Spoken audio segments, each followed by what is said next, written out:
And welcome back, everyone. Welcome back to another week, another edition of the PondCast, your weekly dose of all things StarCraft. I'm, of course, host VIP. With you, I'm joined by these amazing people in the chat, and of course, by Kuro handling the production side of things as well. Welcome, welcome, one and all. Up front, I do want to apologize for this morning's broadcast. For those that are unaware, we were covering the Pixar Cup this morning, and the internet did go down, so we weren't able to finish the cast. A little bit unfortunate, but we will be able to catch up with via replays when it comes to the rest of Pixar Cup, and of course we'll be going over the results later on in the episode. For those that are curious, we do go through all the tournament results, all the weekly tournament results here throughout the course of the show, but also all the news and content that was released in StarCraft as well. First things first, this did happen last week. We do have the EWC Amazon Prime video documentary series now out, available for free on YouTube. For those that are unaware, this was released a couple of months ago, near the start of the year. It does cover the road and the story of some of the big teams at EWC from 2024. So this is for last year's event, not this year's event.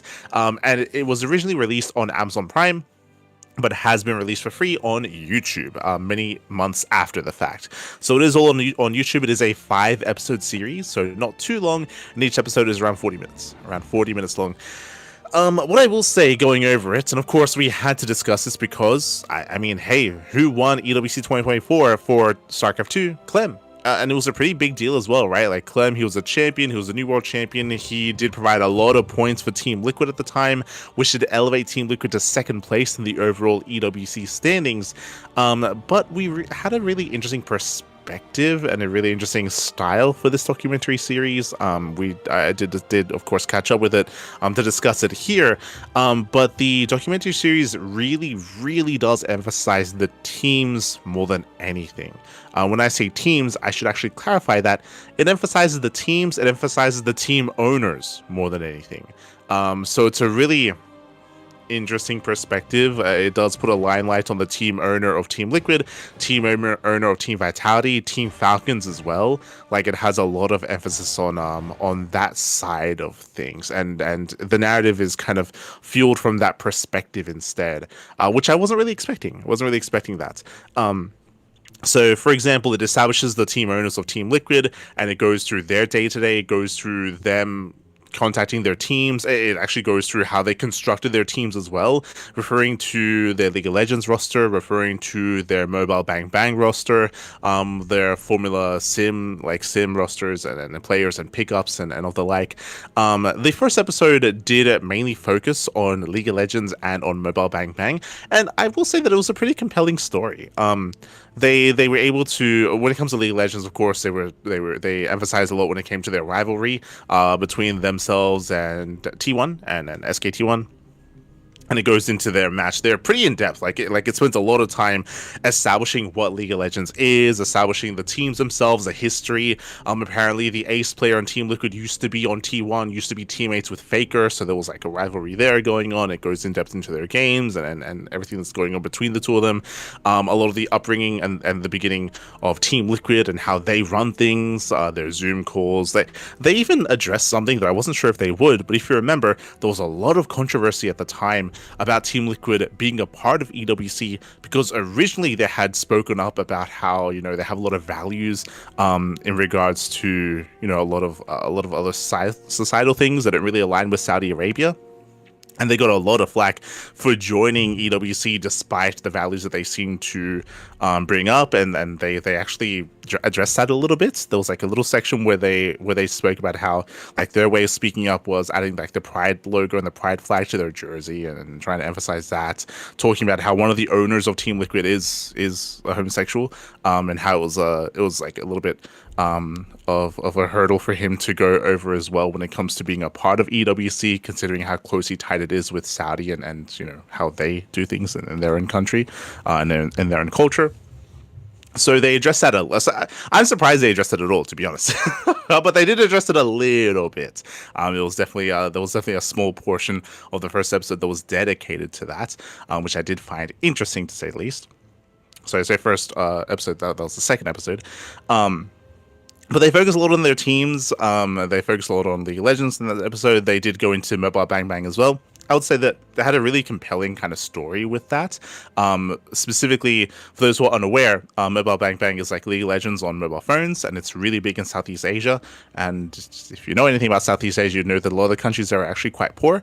And it goes into like the roster, the Team Liquid roster based in the Philippines, how they're not very well off, and it goes into the ace player of their team, and how his father is suffering from cancer. Sorry, not suffering from cancer, suffering from a heart attack, and has some disabilities as a result of that, and how the player himself, he's like providing for his family, and how it means a lot to him to win the event for his family and provide for that. So I would say it was a really compelling story and a really compelling angle from that side of things.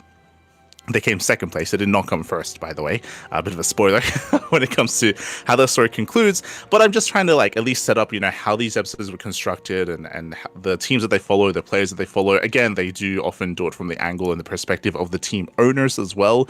Looking at the players from their perspective, they spoke about how they did acquire teams to compete in EWC, which was also a bit of a controversial factor. We saw that with Team Vitality. They acquired Onside, right? They acquired Onside Gaming so that they would have a StarCraft 2 roster. Same thing for other games as well, where big teams like Team Falcons, Team Vitality, Team Liquid, they would often acquire other smaller teams that had competitive rosters in very niche esports to be able to compete and have them for EWC. Didn't really touch too much on like the morality or what that really means, but like of that action, but they went into that quite a bit. How a lot of teams were acquired to bolster kind of like the main head team, I should say.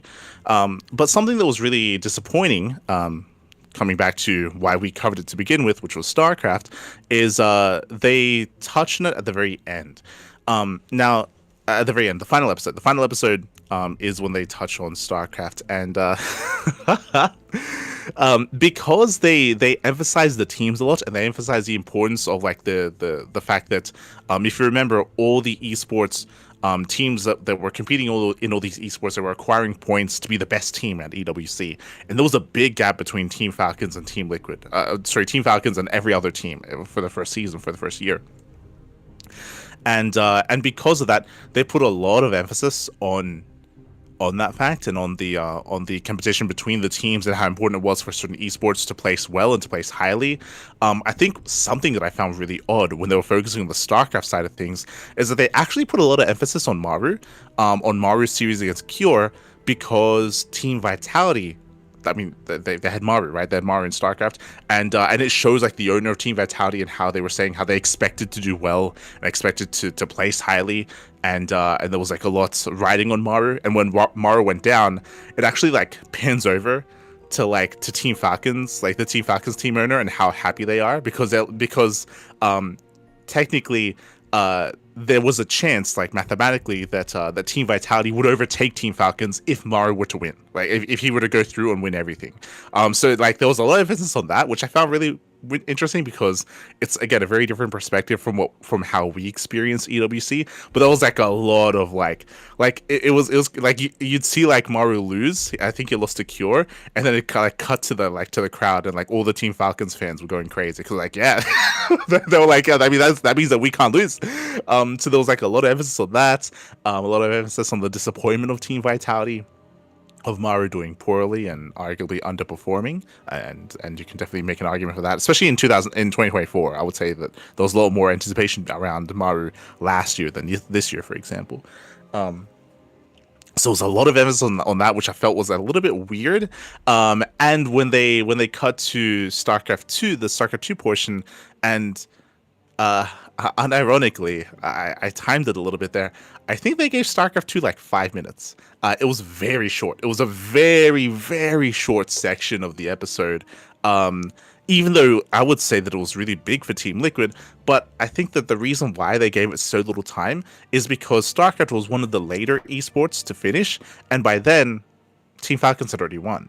I should also mention, the reason why they put a lot of emphasis on the Maru series is because when Maru lost, it was confirmed that Team Falcons could not come second, and then they had like a big celebration, and then it was like Team Falcons, they win, like they win, like they won the whole like EWC, like they are coming out in first place, and they like celebrated that, and that kind of like took away from the StarCraft 2 finals because then it was like a battle for second place, and there was a lot less notoriety there because I mean, Clem winning the StarCraft 2 tournament did mean that Team Liquid did come second and they surpassed the other teams.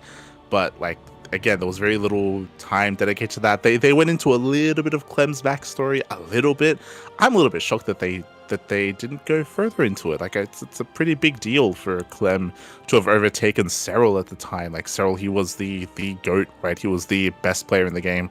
Everyone was expecting him to win the tournament, and for Clem to win the finals as decidedly as he did was pretty huge. And not just that, but also he's a very young player. He's one of like the next generation of pro gamers as well. He has a very wholesome story behind him when it comes to his father, of course, you know, taking him to StarCraft and how young he was. And again, they did give a little bit of time to that. They showed a couple of clips of Clem being really young, and to emphasize like how much importance they portray this from the side of like the team owner side of things. I think they wrap that up with the owner of Team Liquid calling Clem. They call him up like on a Discord call, and they congratulate him, and that's how like they end like that segment is like congratulating Clem via Discord, because he wasn't even at the event, which which was a little bit weird. But he was at, fun fact, he was at the event for the League of Legends event. He was not at the event for the StarCraft tournaments, which is interesting. They did try to emphasize how like, oh, you know, Team Liquid, they began from StarCraft, from Brood War. You know, the owner Victor, he used to compete in Brood War as well. Like you know, that's where their origins lie, and that's why this is important. But they go over it real quick. Like they do not give Clem and StarCraft much time at all. Again, like in the 40-minute episode, it's like 5 minutes is dedicated to Clem, which is really disappointing. Obviously from a StarCraft fan perspective, and from our side of things, but I feel like there should have been a little bit more importance placed on that. But again, because by that point in the tournament, Team Falcons had already won, at least from their perspective, it didn't really mean as much, unfortunately. Like, because of the way that they had directed and portrayed the show, and what the show was meant to be, and how the amount of importance they placed on the overall team standings, like StarCraft just didn't mean as much, right? It just didn't mean as much to them, so they didn't really have as much importance placed on it themselves. I should say that like it was 5 minutes, like the Clem finals portion was 5 minutes. I'm pretty sure they spend more time on the Mario versus Cure series, actually, like in the docu series. Like they spend a lot more time and a lot more emphasis on that, showcasing that because that was the moment the Team Falcons won. Right, like that was the moment the Team Falcons secured their victory at EWC, with Team Vitality not advancing through. So yeah, it was a really weird way to portray things, but I mean that is how EWC is constructed, right? Like they put a lot more weight behind the teams and how important it is that they do well for themselves. The series even ends. I'm pretty sure it ends with the owner of Team Falcons and Team Vitality as well. Like they cut to Team Vitality, and the team owner, he's like, oh, you know, we underperformed in games where we thought we were going to do well, and we overperformed in the other games, and we're going to have to reevaluate things coming into next year. They cut to like the Na'Vi team owner, they cut to like the Team Liquid team owner, and I think the series ends with the Team Falcons team owner, like, you know, again talking about like, you know, how they want to excel and do better in future years. But yeah, it was not what I was expecting. it was definitely something I was not really expecting. It was interesting to see that perspective, because it's something you don't often get portrayed. But at the same time, it also kind of takes away from the esports themselves. It takes away from the players themselves as well. And it portrays things in a very kind of different light. And I don't know if it's for the best. As I mentioned before, there was definitely some touching moments, like the Mobile Bang Bang team. I think they did a really good job there, showing like, you know, how much it means to them and their struggle and all that stuff. Like they went into like a proper like character perspective there, 100%. But in other aspects, they really didn't. So yeah, it was interesting, and it's there. It's free. It's free on YouTube. It's free on the Prime Video YouTube channel. All 5 episodes are there. I only watched episode 2 and episode 5, just because that's where you focus on Team Liquid and StarCraft somewhat. But all 5 episodes are available. Again, 40 minutes each. Doesn't take too long to get through, and yeah, it definitely was an interesting kind of sight, an interesting perspective, and yeah, again, I'm a little bit disappointed just because of how little they really focus on StarCraft and how little they seem to give too much attention to it. But I also understand that like the reality is that other esports are bigger, right? Other esports are in a way more important in their eyes as well. I think what was disappointing to me was not just how little time they gave the documentary series, but because of the perspective that they gave, how little attention Clem got from his team. Like, I mean, as I kind of mentioned, it is kind of sad that like the team owners were there to cheer for and to be behind their League of Legends team, and even their Mobile Bang Bang team as well. That much more, but they weren't there for for Clem. Like obviously, like they still cared enough to call him and stuff like that, but like it's a little bit upsetting. Like especially if after the fact they're like, oh, StarCraft means a lot to us. That's how we started, right? Like one of the owners used to compete in StarCraft. It's like, okay, are you gonna be there for your player? Are you gonna are you gonna be there for StarCraft, right? Like what's going on? So yeah, it's a little bit upsetting. But it does go, I guess, a little bit more into in depth as to the inner workings of Team Liquid if you're interested in that sort of thing, and yeah, I'm curious to see if they do another one of these for this year, for 2025. I'm sure they will. There's a lot of money behind all of this, so there's a high chance that they will kind of take that step. But we'll see. We shall see. Meanwhile, big shout out to Luis CGG. Thank you so much, bro. Thanks so much. They didn't do much for StarCraft 2, but Clem is front and center on the poster because he's so cute. Fair. Yeah, that's also what was surprising to me. Clem is on the thumbnail of that episode, by the way. He's on the thumbnail of episode 5, and they barely they barely really give him any limelight. So yeah, it's disappointing, I think is what I will say. It is disappointing.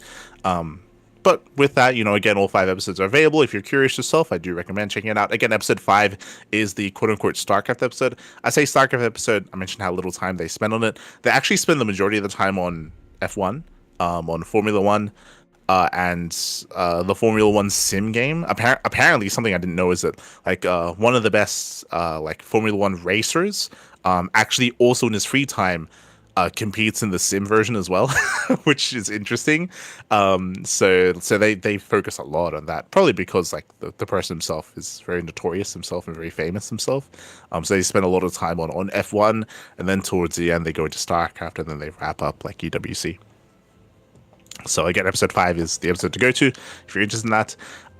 Otherwise, yeah, we'll see if they release another season, another 2025 edition of the EWC docu-series, and we'll see if they continue to go for. They probably will continue to go for the team perspective side of things.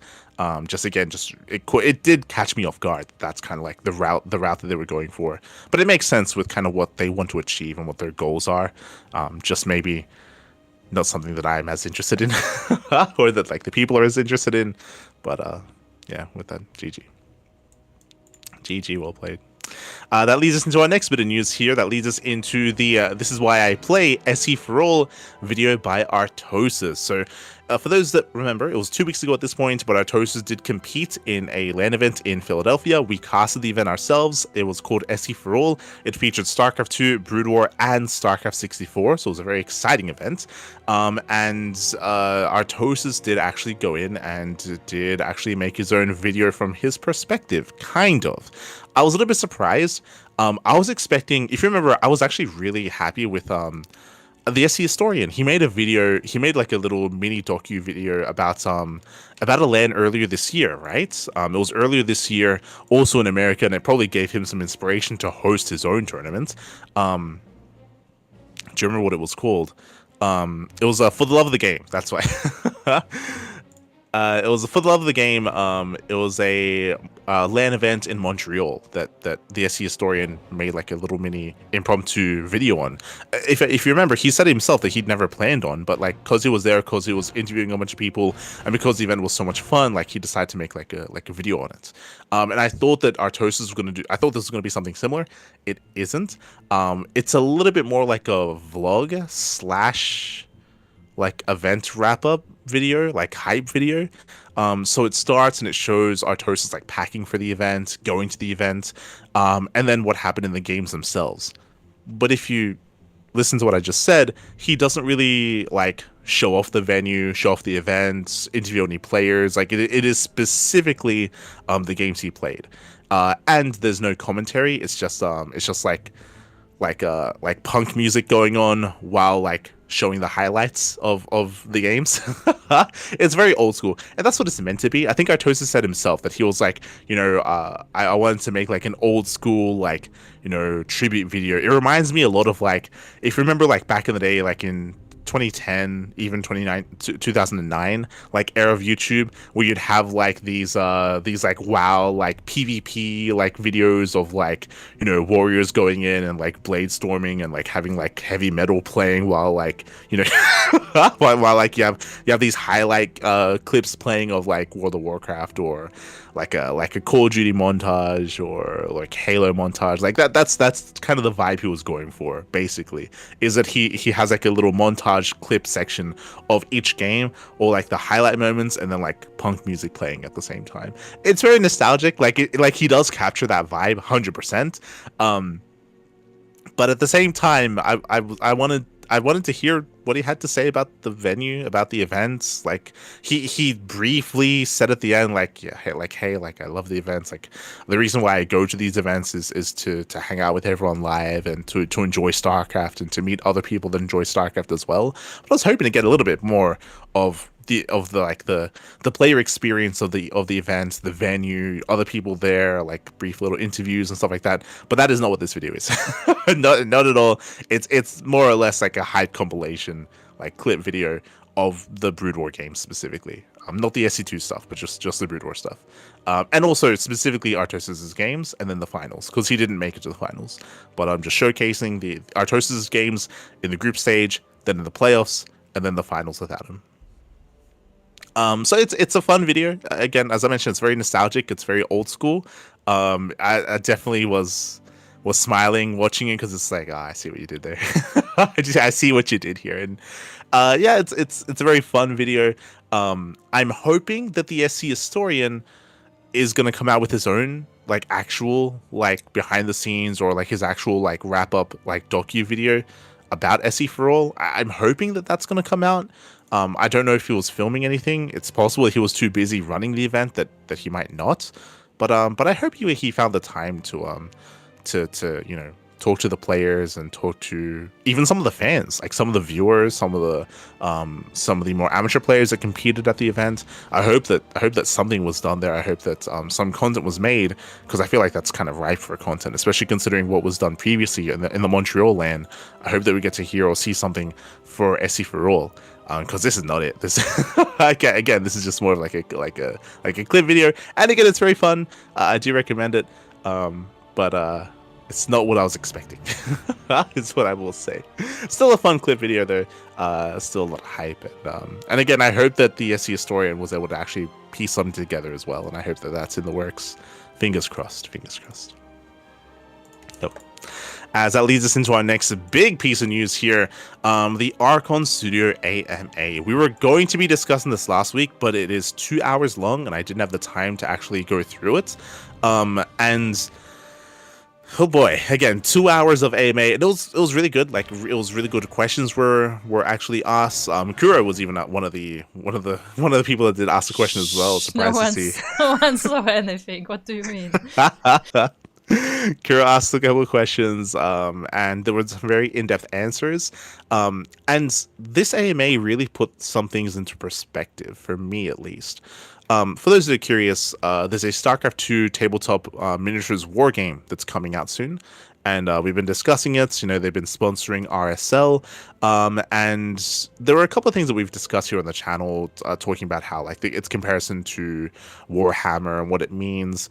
But I think going through this AMA really put things into perspective for me as to what this game is and what it could be. When it comes to like these big wargaming like miniatures games, obviously Warhammer has a monopoly, 100%. Like they have the monopoly. They have a really big presence just in tabletop gaming in general, and it's very difficult to break into that kind of scene. There are some other options, like the Lord of the Rings miniatures game. I want to say that there's some other budget games as well. I know this for a fact that there are some there are some miniatures games that were released that are actually quite similar to Warhammer, but they have their own IP. And the reason why they were even brought up is to just be a more affordable option, because Warhammer is very expensive. It's very expensive. And basically, there are some other miniatures games that were made by people that are like, hey, do you want to play Warhammer, but do you not really have that much money? Here you go. Here's like here's like a budget option if you don't mind. It's like, yeah, like there are people that play that as well. Because it can get really expensive. It can be really expensive to get into miniatures games. I mean, similar to a lot of these games, right? Similar to like card games, Magic, Yu-Gi-Oh, like Pokemon. Like, it can like really rank up over time. But at the same time, it's also a relatively niche audience. And that's my kind of concern. Now realizing a little bit more of the gravity of what this game is. They were talking a lot about how, like, potentially, we spoke about this last time, they potentially have, you know, content that they can release if they have approval, and more importantly, if they have the funds, and if they make enough money, and if the game is successful, they can keep this going for like 9 years. They're going to be releasing content, releasing models, releasing like maps and add-ons and all this other stuff in like 2-month intervals, if not quarterly intervals every year. And they potentially have content for like 9 years to come. But that's also reliant on their success. And that's kind of what I was thinking about throughout the course of this interview, is how successful can this be? StarCraft is a really big IP. Is this too late? We spoke about this last year. We spoke about this last episode. It was either the last podcast or the podcast before that, where we spoke a lot about the relationship that Blizzard has with its community, and how that's a bridge that was burned and broken quite a number of years ago at this point. Not just in regards to StarCraft, in regards to World of Warcraft, in regards to Overwatch, Heroes of the Storm, in regards to just a lot of their games and a lot of the community in general, right? It's like we did, and I do recommend checking out, again, last podcast.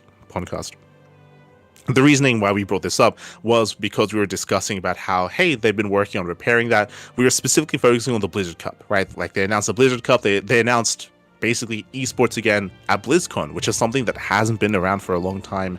We spoke about how BlizzCon used to be a celebration of all these games and a place where all these Blizzard fans would come together to celebrate those games, and how that's kind of whittled away over time, how they kind of ruined that relationship, and how I would say that right now they're working on bringing it all back together, but they're still working on it, right? They're still working. It feels like Blizzard, they are taking steps to kind of like rebuild that bridge with the community and try to foster that like positive relationship again. We're seeing it with StarCraft. We're seeing it with the latest patches. We're seeing it with the patches that were released with Warcraft 3, right? With Warcraft 3 at the start of the year, with Heroes of the Storm at the end of last year.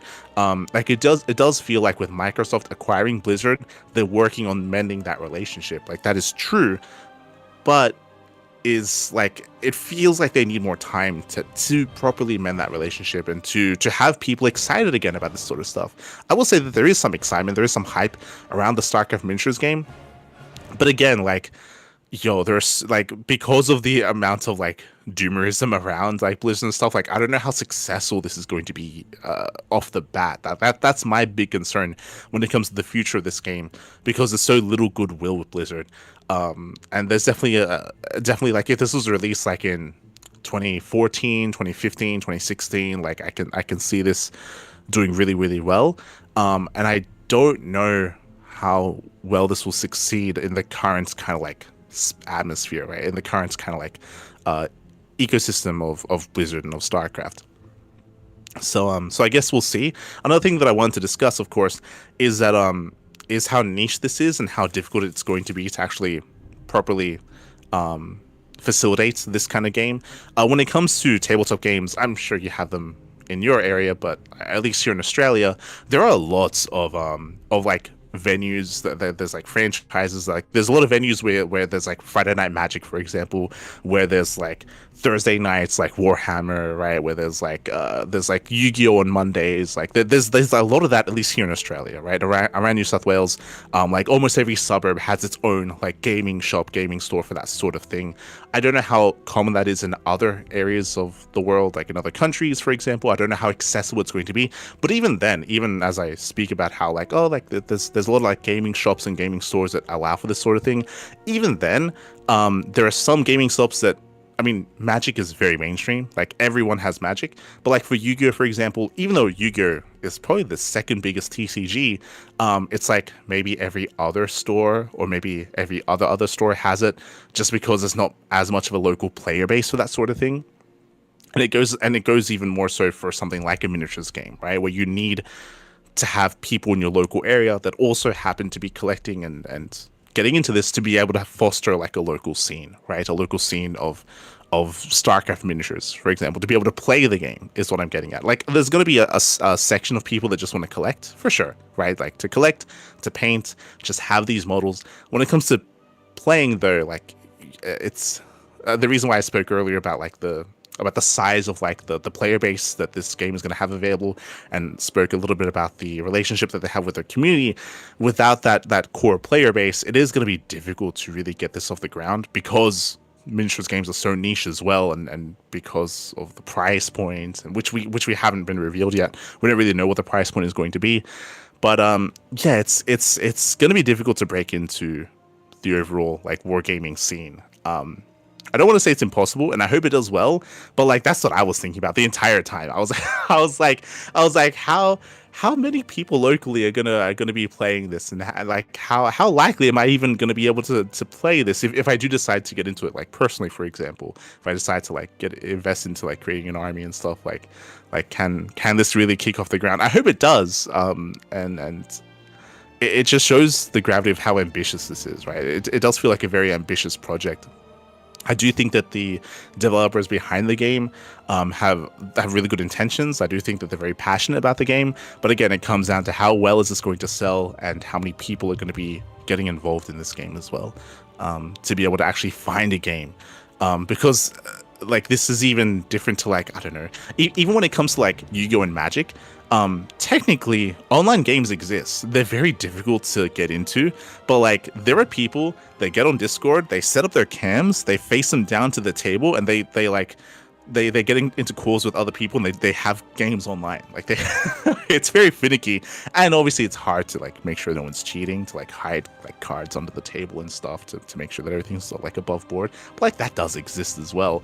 But like the idea of trying to do that with like what I'm getting is that like even for card games, it is technically possible to play online, and some people do that. For something like a miniatures game, no, sure, like it has to be offline, like it has to be like in person, and yeah, it's not easy.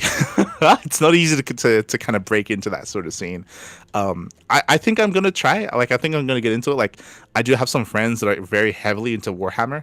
Like they've got like, I'm gonna reach out and be like, yo, there's a StarCraft miniatures game coming out. You guys want to step in? And I'm sure we'll be able to like get some games going. I think I'm gonna do my best to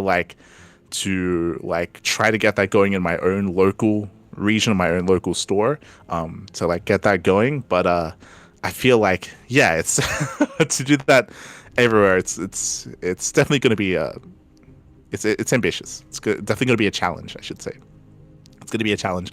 The other thing that I was thinking about the entire time, and we'll get into some of the more specifics of the AMA, but very quickly, they spoke about how they plan on releasing new models, new units, new maps, new everything, on at least for now, on a 2-month schedule, which means every 2 months they're going to be releasing some new units. Very quickly, what the base set is for the beginner set, for the initial release for Terran, they're going to have Marines, Marauders, and Medics, right? That's what Terran has. For Zerg, they're going to have Lings, Roaches, and Queens, and for Protoss, it's going to be Stalker. I think it's Stalker, Zealot, Sentry. This is aside from the hero unit, of course. But as you heard me, like there are only, I believe, going to be 3 to 4 units at base release. And the thing that concerns me is that, which is fine, but because this game is just now releasing, and because the amount of units are limited, if you want to properly play a game of the tabletop miniatures game, it's going to be a little bit awkward. What I mean by that is that the way that they have it set up is that you can have like lower quote unquote supply games. And if you're unfamiliar with miniatures games and war games, there's usually like a cap of points, or there's like a supply cap, right? With how many units you can actually play in a game of Warhammer, for example. So there's a cap, right? So there's a quote unquote supply cap of 200 for this game. They don't use supply cap; they have their own verbiage, but this is just to make things a little bit easier to simpler. There's like a 200 supply cap, but because the initial release, they're only going to have a very few amount of units. If you want to play this game at launch, and if you want to play it with your friends, and if you want to play a proper 200 supply game, you're going to have to buy a bunch of base units, and then very quickly they're going to become obsolete. Like, that's what I was concerned by. I was like, ooh, so if you want to play like a proper game of this with 200 supply, you're going to have to buy like a bunch of lings, a bunch of roaches, a bunch of queens, like a bunch of these base units. And the problem with that is that, okay, so you're going to have like 200 supply worth of these units to play with, and then in 2 months they release the Hydra, and then 2 more months they release the Viper, and it's like, and obviously you can't use everything. You have to remove some supply there because you're maxed to add these new units that are being released, and then you're kind of like stuck with like a bunch of like obsolete units that don't really do anything. So it's like, so it feels like trying to play this on release, you're gonna be punished if you want to play at 200 supply, right? If you want to play with maxed out armies, you will be punished like monetarily quite hard. That's like another thing that you have to consider when it comes to getting into this, like especially early on. It feels like the best way to get into this game is probably a year in. Like, wait a year, wait for all these units to be released, and then you can play with like a proper army. But that also hurts them because I'm sure they want like a lot of people to get into the game early and invest into the game early and actually start. So like I would suggest, as someone who's maybe interested in getting into this game, is to buy just to collect, just to have like some lings, just to have some roaches and stuff, just to paint them, just to have them, and not go overboard and just wait for the rest of these units to be released before actually looking to formulate like a proper army. But it is a shame because it does mean that you technically, I mean, you can, but you're going to be punished if you do try to play like proper full-size games of this, like in the first year of play, because there's going to be so many more releases and so many more units released over the course of that year that you're going to want to use them most likely, right? And it's not going to be like a balance thing where like, oh, you're stuck with like all these roaches and then they release like the lurker and then like these roaches are useless. Like, from my understanding, like there's going to be balance and there's going to be, ways to use these units even like 2 years in, but like you're not going to want like 200 supply of roaches, right? Like, or maybe you would, I don't know. Like, there's a lot of strategy that comes involved here. Talking about the game itself, like there's going to be a bunch of upgrades. Something to keep old units relevant is that apparently you're going to have like a hero unit, and that hero unit has a bunch of passives that affects your army. So imagine like you use like Zagara, and Zagara has like a hero passive that like gives bonuses to like roaches, for example. Or in like 6 months time they release Kerrigan, and Kerrigan has a bunch of bonuses for like hydras. So depending on your hero, you can construct your army in a different way, right? Like maybe with one hero you want to be more hydra heavy, maybe with another hero it like gives burrow base to all your units, and you can go for like a heavy roach style, a heavy like burrow roach style or something with Zagara. Or maybe Abathur comes out and Abathur has a bunch of bonuses to ultras, and you can have like an ultra based army with Abathur. Like, that's kind of like, because of that, there's going to be new heroes. You can create and construct different kind of armies, and that's like a really interesting kind of like factor there, is depending on which hero unit you use, it's going to heavily influence like the kind of army that you want to be making with that hero unit. Which means you're going to be incentivized to maybe make multiple different armies depending on how you want to play the game, right? Especially, obviously, this is more monetarily on the monetary side of things, but like technically, I don't know, if you have like a Hydra Lurker, like Ling heavy composition, like with Kerrigan, then they release like Abathur, or they release like the Overmind later on down the line, and it uses a completely different kind of like army. But you want to use it, well, then you got to invest. You got to buy that separate army and then use that instead. So yeah, it's really interesting how they're deciding to do things. It's really exciting. Like, the game itself looks really cool. They spoke a lot about how they balance things, how a lot of these like miniatures games or tabletop games, especially some that are based off of different IPs, they kind of balance or create units based off of vibes, based off of feeling, based off of how it works, like lore wise, or how the in-game feeling that they want to provide. But here, like, they're very numbers based, and they want to make sure that everything works with each other and nothing is too like too overpowered or underpowered, and they're a lot more clinical with that sort of thing, which I think is going to benefit them in the long run, and they're very proud of that. They even gloat a little bit about how, like, you know, other companies don't really do that, but we want to make sure that like everything works well and everything is balanced, and as a consumer not really punished for doing for investing too much into something that is still going to be viable in its own way. Going to be hard to balance with regular new content. I think it'll be fine. From my understanding, they already have all the stats and all like the number side of things down for like upcoming units. Like that's already like locked in. It's just releasing them, creating them, like the design, the resin, like the artistic like design, all that stuff. All that stuff is kind of what they have to work on for later releases. But from my understanding, like numbers wise, that's already locked in. Like they already, for the most part, like have things like where they want to be. So like I don't think like balance wise, you're gonna have to be too concerned when it comes to future releases. There are other things that are making them stagger releases. And from my understanding as well, they're considering, instead of doing it every 2 months, like quarterly, like 4 times a year. Like 4 times a year, like they'll release like a batch of units for each race, of course, for Protoss, for Terran, for Zerg. So they already thought of that ahead of time.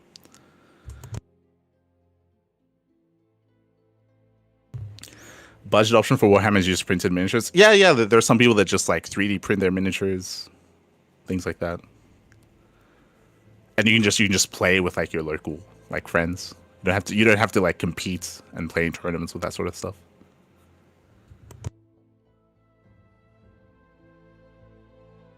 My friends got me into Warhammer 40k in school, then I started winning too much and we stopped playing. Oh no.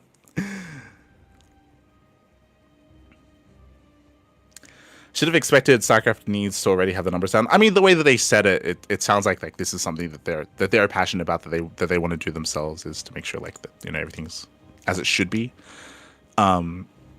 When it comes to the terrain, when it comes to the maps, I mean, that's also going to be a big factor, right? They speak a lot in detail as to how the terrain works. There is no cover mechanic, but there is like sight, like line of sight is a thing. So there are going to be obstacles, whether it's like walls or bunkers or even steam vents or something that does have line of sight, that does impact like your accuracy on how well you're going to connect with the opposing units. So that's going to be a thing, of course. Like measuring, of course. Like if you know anything about miniatures games, like you're gonna have to have your ruler. You're gonna have your tape measure. You're gonna measure like the radius of like a grenade going off, or the radius of like a tank shot, and how much that hits. Like the radius, like the line of sight of your units compared to your opponent's units. They go very much into detail as to how the terrain is going to impact things, as to how obstacles work, as to how supply works, as to how upgrades work. You do measure from the base of the units, the base that's like underneath the unit model. That's where you measure from. When you spawn in units, there are going to be other mechanics, like dropship mechanics or Nidus worms or pylon warpins as well. So you can technically spawn in units in different areas of the map that you otherwise wouldn't be able to. There's a card system, so you have your cards and that they allow you to do these things. You can have like a dropship card, you can have like a Nidus worm card to reinforce and spawn in units into other areas. I believe there's a way to rush as well. Like there's a way to like enhance your supply early. The way that it works is that your supply increases as turns go on. So as you have more supply, you can spawn in more units, right? Like you have like a base set of like reserved army that you spawn in each round. Technically, you can get supply blocked. That's also a thing. You technically can get supply blocked in this game. That's another thing you have to consider. There's no like base mechanic. There's no like mineral or gas income mechanic. None of that. That's not a part of this. But of course, you are limited with how much you can spawn in based on the supply that you have. Likewise, depending on your cards, again, you can upgrade units. You can give them burrow. You can give them cloak, for example. Detection is going to be required to deal with that.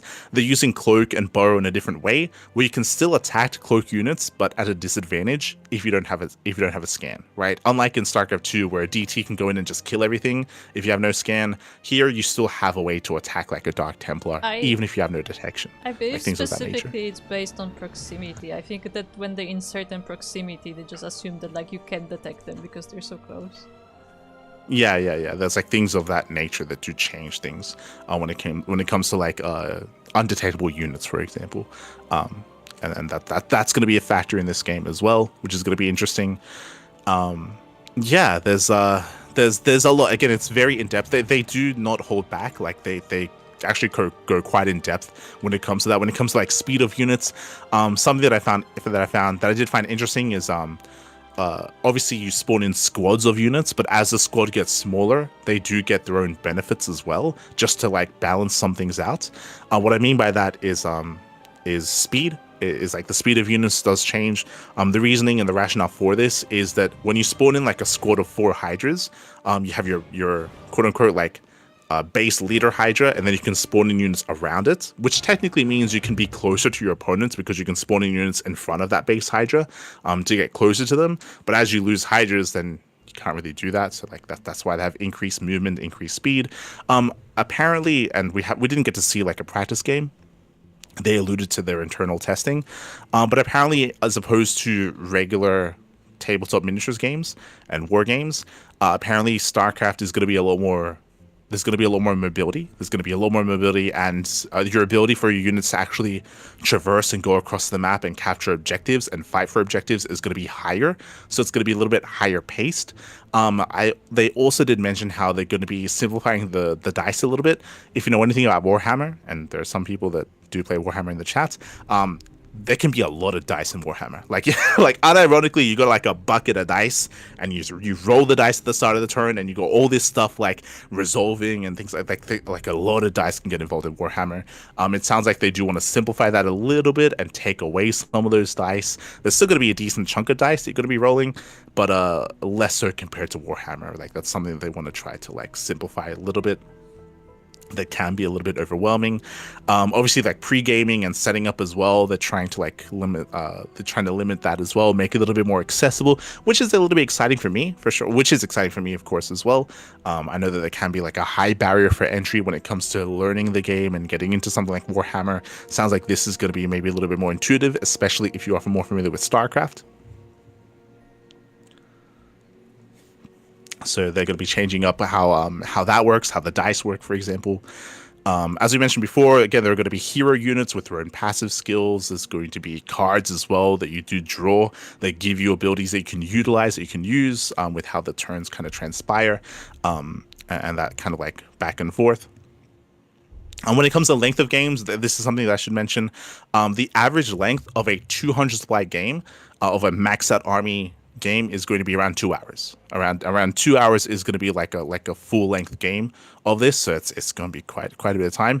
But you can limit yourselves, and you can play with like 100 supply or like 150 supply, and that's going to be around like an hour and a half, like that kind of length game, which from my understanding is a little bit more standard. Like from my understanding, like Warhammer games, they typically last around that long as well, around that length. So depending on how much supply, you can limit yourselves. You can play with more, play with less. That'll also change things.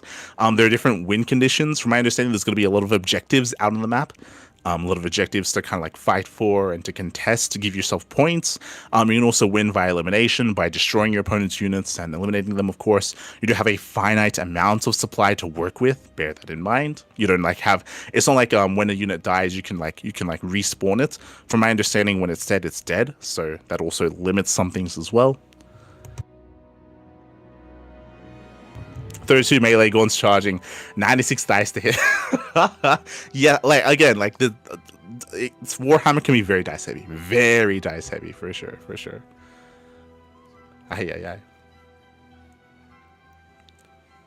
Recommend watching the vid itself? Yes. You can watch the vid itself. Obviously, everything is subject to change when it comes to the specific dates of things. They did mention that pre-order is going to be available January, and the official rules will be finalized January as well. So January, that's in just over a month. Like it's like around 2 months. Like around 2 months' time is when we expect the finalized rules and pre-orders to be available to be able to get into launch and get into the actual game itself coming into 2026. So they already have their schedule. Again, they didn't really get into too much detail when it comes to pricing yet. That's going to be a big thing, right? Comparing how accessible, how affordable is this compared to Warhammer. It should be cheaper, 100%. Like Warhammer is insanely expensive. So it should be cheaper, it should be more accessible, that I guarantee. But how accessible?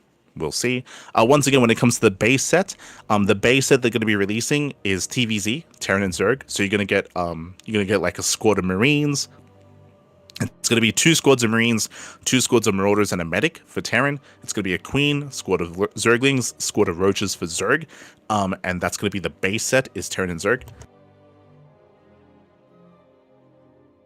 Protoss is going to be sold separately, but Protoss is also going to be available at release. So that's maybe a bit of a misconception. Is like, ooh, so like the base like beginner starter set is only Terran and Zerg. From my understanding, Protoss will be released at the same time, but separately. And that's going to be Zealots, Stalkers, and Sentries. So those are the 3 units. So it's going to be, again, Lings, Roaches, and Queens for Zerg, Marine, Marauder, Medic for Terran, and Zealot, Stalker, Sentry for Protoss. And those are like the base units that are going to be available alongside the hero units like Zeratul, right? Like Zeratul was already released, like pre-order, like the collection version of him. Obviously they're going to be releasing a base version of Zeratul as well, like a vanilla version. You can still use the special version, the pre-order version that they already released. That can be used in his place. There's going to be like a base version available of him as well. And that's all going to be available on release. And again, as I mentioned, like more units will be released over time. Personally, just because of how their release schedule set up, I'm probably just going to be like for collection purposes, getting like the base set and then just chilling with that. And then I'll get whatever unit gets released later, and then whatever gets released later, and then slowly constructing an army. Again, like if money isn't an issue, then just go crazy for sure. But I do think it's wise to like wait a little bit, wait for other units to be released before you construct your army and actually get into playing the game itself, like at a higher level. Just because we don't know what's going to be released. I say that I believe in January they're also going to release their roadmap. They're going to be releasing like, hey, expect Hydras in October, expect like Vipers in December, like expect like I believe they're going to release like a roadmap of like what is coming up throughout the course of the year once they go live and once the game gets released, so you can get a better idea of like what's coming next. I know they were discussing a lot about how they're making their Archons and making their models. Obviously, they're going to be people that are just interested in collecting for sure. Like that's I guarantee that's going to be a big part of the consumer base as well, is just collecting, of course, just painting figures as well, which is going to be exciting. Like I have not painted a figure in a long time. I want to paint some Zerglings, but I saw how much it takes to paint the Zeratul, and now I'm scared. Oh yeah, it can be really, really intense and really in depth. Like when it comes to how you want to make it yourself. Obviously, you can make it yourself. You can make it look however you want, right? With whatever color scheme, with whatever look you want. I think that's why, like for example, Marines, like Warhammer Space Marines, are so popular, is because there are so many different factions and so many different color schemes, like Blood Angels or like whatever like color scheme you want, like with blue or with red, with orange, with yellow. It's like you can paint it however you want. I think with Zerglings you're a little bit more limited, but even then, like in StarCraft, there are different shades of color schemes of units you can go for, so you can make them how you want. Yeah, it's definitely going to be a challenge. I myself, I'm probably, because I'm a Zerg player, I'm probably going to try to construct a Zerg army. But we'll see. It's we'll see what happens, like balance wise and stuff. I've also thought about if I do end up getting my friends involved, something that I don't know if other people have taken it up, but I know that In Control, of course, he used to stream his Warhammer 40k tournament runs, and like they'd be like you know, X night for Warhammer 40k, and then they'd set up like a bunch of cameras and show off them like playing the game and stuff. I wonder if I'll be able to do anything like that. I mean, maybe it again, it depends on how this game kicks, like how it pops off, how popular it gets, how many games we can get as well.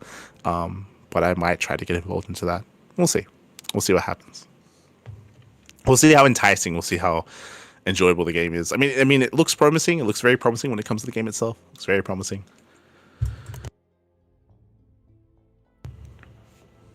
Just quickly trying to go over what other notes I left.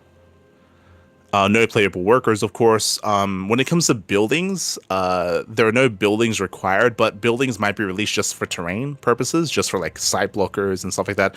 I know that pylons are going to be a thing for Protoss, where I think Artanis as a hero unit comes with a pylon, and you can place the pylon, and depending on where you place the pylon, that's going to be basically a reinforcement point, and that's where you can warp in. So you can kind of like place the pylon on the map, which also means you can proxy as well, near like an objective, near like a point that you want to contest, of course. Set up the pylon, and that's where you can warp in. So there are going to be there might be like a Nidus model. True. Like whenever there's a building model, it's for utility purposes. But by no means you don't need like depots to like not get supply blocked, or you don't need like a command center. You don't need like these buildings to play the game. But if they do release them, most likely it's going to be for terrain purposes, for obstacles, or for some utility for like a hero unit, for example.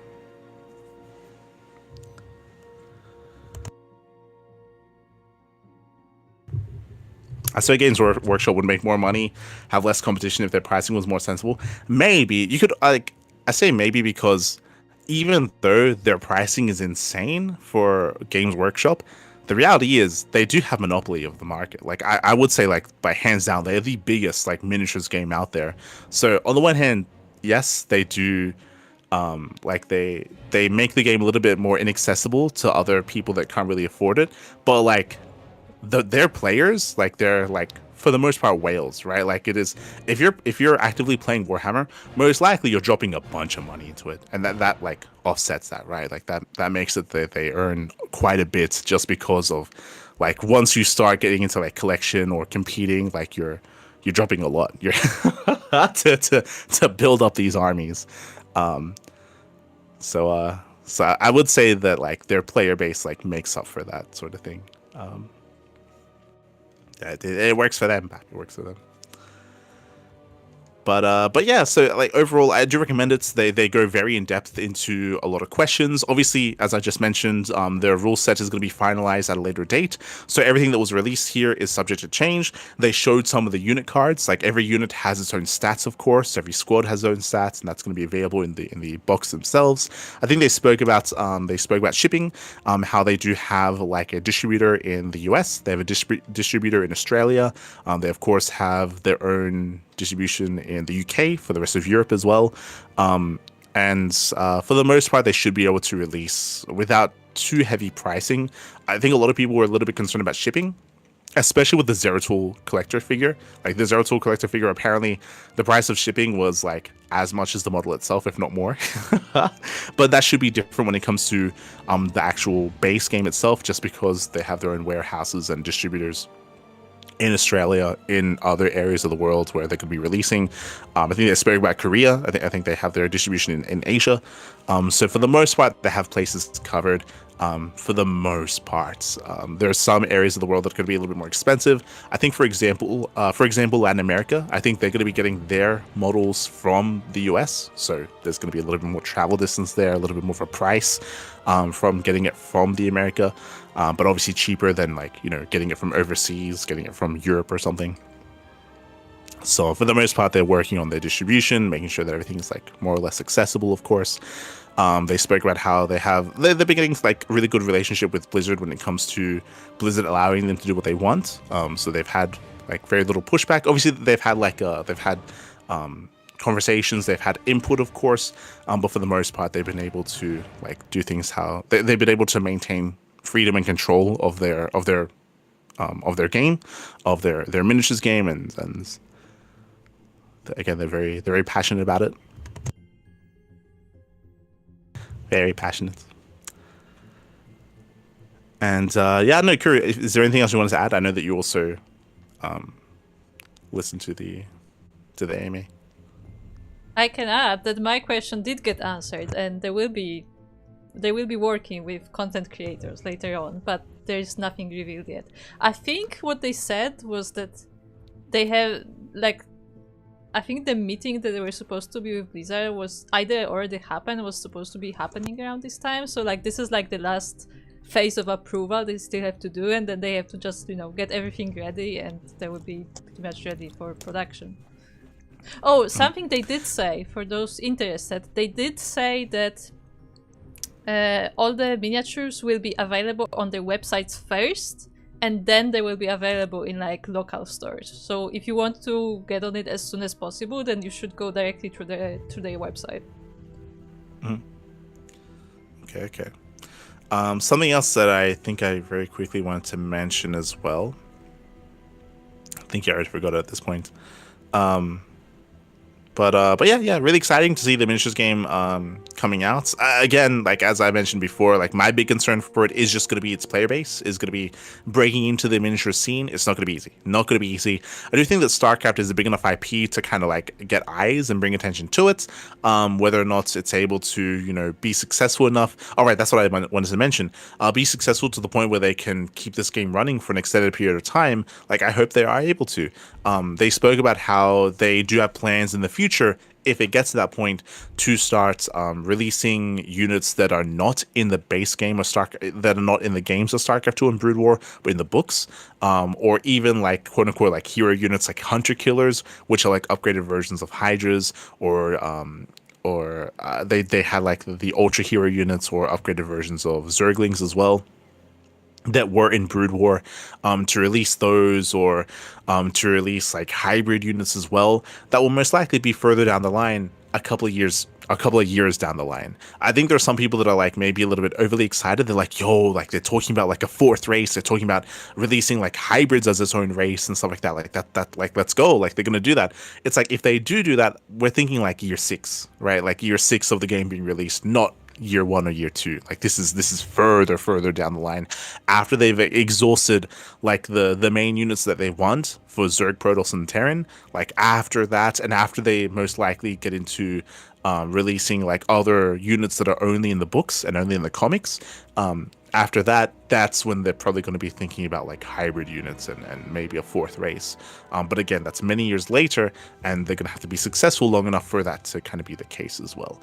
So there's an asterisk on that one, on their ability to bring to light and bring to the forefront some otherwise never before seen units as well, which I think will be really exciting. I mean, they spoke about how like if they were to go that route, they would have to hire like their own artists, and they have to make like specifically create like 2D models and 2D renditions first of what the unit would even look like, and like get that through Blizzard and make sure that they're okay with how things look, just because like it's going to be a unit that's never been seen before in the games, for example, and in the IP, and then from there trying to construct like a 3D version of it as well, and all that. Like it's going to be a bigger process creating something that hasn't been visually made before, that's only been released like in books and in like the lore of the game. In regards to other units, in regards to other like Terran units, Protoss units, like Zerg units, which is exciting for sure, but that's like years down the line. It's years down the line. Otherwise, again, we do really I do really suggest checking out the AMA yourselves. There's a lot there. There's a lot there, a lot that they get into. It's very in-depth for sure. And again, everything is subject to change. But I do wish them the best. I wish them the best. It's definitely something that I'm interested in getting in, depending on the price point for sure. Like that's going to be the biggest hurdle. But if it's relatively accessible, then I'd love to get into it ourselves. And if we enjoy it, then we might even make content around it. Maybe. Of course, it's another kind of like big obstacle to try to showcase miniatures games and stream miniatures games, but we'll see what the future entails. We shall see. Speaking of RSL, and speaking of Archon Studios partnering with RSL, Season 3, the group stage, did conclude. We will be covering the playoffs ourselves this week. It is going to be in a couple of days' time, but the group stage did wrap up. In touching on what Kuro did mention about working with other content creators, most likely once the game is released, they're probably, or maybe even before that, they might even be, sending out some like test models to RSL. The tweet from RSL announcing that Archon continues to support them. It does say, "Be right back, guys. I think we just got something delivered." Oh, well, there you go. It might just be the Zeratul model. Like that might just be what they show off. But it would be really cool if they had some other test models of their other units as well. For sure. But when it comes to RSL, here we go. The group stage is now done, and we have some interesting results coming in. We have Group A. Group A, we had MaxPax, Zeon, Solar, and Bunny. Coming into this group, I did expect to see MaxPax and Solar doing well and excelling, but Solar, he barely didn't make the cut. He did defeat Zan initially in their first series, but Zan actually won the rematch over Solar 2-1 to advance on in second place alongside MaxPax. So congratulations, MaxPax and Zan, who do make it through. Again, this was played a couple of days ago. They're the first two to make it through to Group A. In Group B, we had Classic, Trigger, Cure, and Creator. In my mind, I was thinking Classic and Cure, but once again, Cure barely didn't make the cut. Cure did defeat Trigger initially in the first series, and then Trigger won in the rematch. We have a bit of a trend here, where the first player to lose eventually wins in that potential rematch. We saw that from Zan, and we see that here from Trigger as well. So double Protoss, Jesus. Double Protoss making it out of Group A, double Protoss out of Group B. That leads us into Group C. We have Hero, Shin, Byeon, and Geralt. Coming into this, I was assuming that Hero and Byeon would make it through. And this time it didn't happen again. This time Shin beat Byeon 2-0 initially, and he won in the rematch as well. So Shin, he was a little bit more dominant in his performance here against Byeon, and he will make it out alongside Hero. I wasn't really too certain how to play Shin, just because Shin has been very inactive. He's been very inactive as of late, so I was leaning towards Byeon over Shin, but Shin was able to actually look quite impressive. Didn't get to see the games ourselves, but very impressive play here by Shin, and congratulations to Hero. So far, the top seeds do make their way through. They breeze their way through, kind of as expected. Classic, MaxPax, and Hero. Group D, we finally have no Protoss making it through. We had Maru, Raynor, Ryung, and SOS coming in here. I would say that there was a bit of more of a skill gap. Like SOS has been still trying to find his footing. Likewise, Ryung is a TVT specialist, and I would have loved to have seen the series against Maru. And no surprises here, the only series that went to the ace match was Ryung versus Maru. Like again, I rate Ryung's TVT very highly, and I can see him beating Maru. Did take a map, but he's the only player to take a map off of Maru. Maru takes down Ryung, and then Maru 2-0s Raynor. And then Raynor was able to take down Ryung in that final series as well. So Maru and Raynor, they make it through. I'm really curious to see how Raynor played that TVZ. I know that Maru, how he played the TVZ and how Raynor approached it as well. I know that Maru has been, I would say, very one note when it comes to his TVZ. He's been very predictable with mech and with 8-Raxes. In the latest meta, in the latest patch, and in the new map pool, I would say that some of that play is weaker than it once was. So I'm really curious to see how he did approach Raynor, how he did bring him down 2-0. Really exciting stuff there. As that leads us into the overall standings, we have the playoffs. We have Hero versus Zan, we have Classic versus Raynor, Maru versus Shin, and MaxPax versus Trigger. We have 5 Protoss, 2 Zerg, and 1 Terran in the playoffs. Again, we were expecting to see a little bit more Terran representation with Byeon and Cure, but Byeon and Cure barely did not make it through those groups. So we have more of a Protoss heavy playoffs instead, with a little bit less Terran representation, less Terran than Zerg actually in those playoffs. When it comes to the matches themselves, a lot of the PvPs can go either way. We do lean towards Hero and MaxPax, but I can see Trigger and Zan causing upsets 100%. So best of luck to Hero versus Zan and MaxPax versus Trigger. We then have Classic versus Raynor. I'm going to be favoring Classic in that series. Classic has some of the best PvZ in the world. Raynor is going to have a very tough ask for him there. Best of luck to Raynor. And we'll have Maru versus Shin. Once again, I'm really curious to see how Shin played against Byeon and how Maru played against Raynor. I might even have to check out those VODs before we cast the playoffs, because that is going to be a really interesting series. That's going to be playing tomorrow, by the way. Tomorrow is going to be those 4 matches. If I'm not mistaken, yes. So those 4 initial matches will be in 24 hours time. We'll be casting it here on the channel. We'll be casting it. And really excited to see how Maru and Shin do compare against each other. I think the other matches are a little bit more one note, but Maru versus Shin is definitely going to be more of a question mark to me, just because I don't know how they played out their respective matches. So best of luck. Best of luck to our players, of course. They're going to be featuring their own custom map pool with Botanical, Evil Heart, and Magnetic North. Interesting that they have their own custom map pool. They're featuring some of the ladder maps, but also some other maps are mixed in as well. Love to see that Magnetic North is also a part of the map pool. Do appreciate it. And we'll see how Evil Heart and Botanical also compare. We shall see, but again, that's going to be RSL. That's going to be starting tomorrow, and we are going to be co-streaming the event here on the channel. That leads us into the 2025 RSL Offline Finals. Again, this is an event happening in December, and we knew that the highest placing players from the previous seasons are going to be invited, but it looks like they're going to have an online qualifier as well, which I was not expecting. Interesting. Wait, what? Signups for the last chance qualifiers taking place on day 1 of the offline finals are live. Wait, what? Am I missing something here? Hold on. Saturday, December 13th, 2025 year finals, last chance qualifier, single elimination, open to only RSL 2025 participants.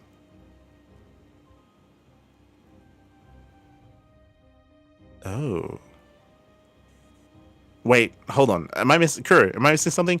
Is the last chance qualifiers, is the qualifier offline?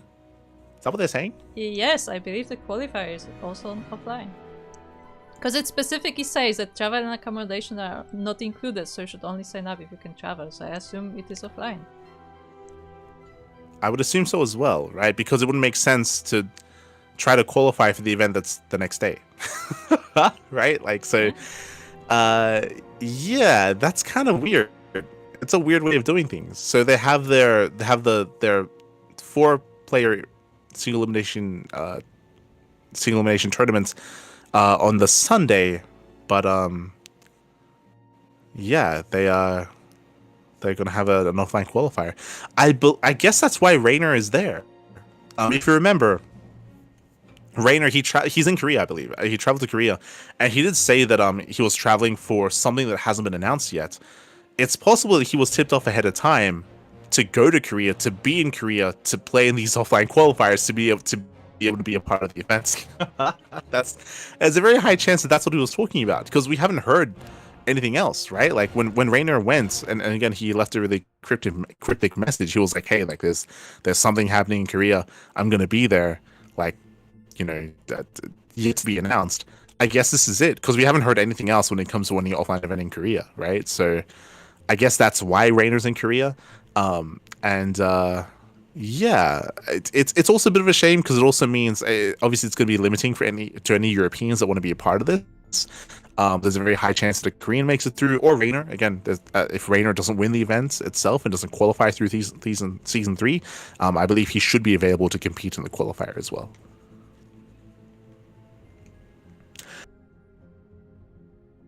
Haven't heard if oh, it looks like there was an issue with Discord. I haven't heard if Clem is there. That I do not know yet. But I can inquire. We can figure that out. But if he's in Korea, then this might be the reason for it as well. Is to take place and be a part of RSL. Unless there's another event that hasn't been announced yet. True. It's possible that maybe Rainer wasn't talking about this, and maybe there's another yet to be announced, like December Korean event. So I guess time will tell. Time will tell. Otherwise, with that, we're going to be heading over to the BGH off-season S tier tournaments. Okay, is this Big Game Hunters? I guess. Yeah.